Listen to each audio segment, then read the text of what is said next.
واجب الاحترام گرامی قدر سامعین و ناظرین،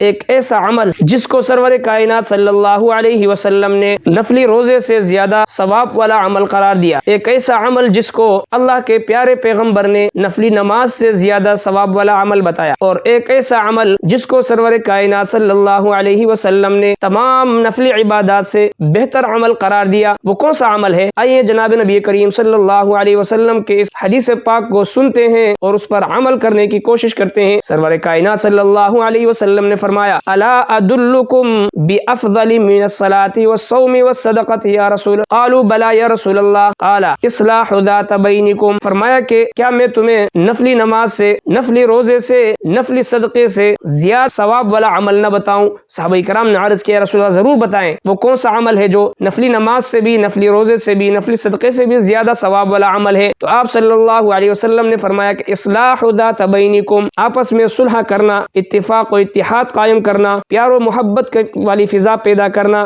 نفرتوں کو مٹانا، عداوتوں کو مٹانا، بغض اور کینے کو مٹانا، باہمی وحدت اور اتفاق اتحاد کے لیے کام کرنا، باہمی صلح صفائی کرنا، نفرتوں کو ختم کرنا، محبتوں کو عام کرنا، یہ ایک ایسا عمل ہے جس کے بارے میں سرور کائنات صلی اللہ علیہ وسلم نے فرمایا کہ تمام نفلی عبادات سے افضل ہے۔ اللہ رب کائنات ہمیں پیار و محبت، اتفاق و اتحاد اور وحدت کے ساتھ رہنے اور امت میں جوڑ پیدا کرنے، امت کو توڑنے سے بچائے اور امت میں جوڑ پیدا کرنے کی توفیق عطا فرمائے۔ وآخر دعوانا ان الحمد للہ رب العالمین۔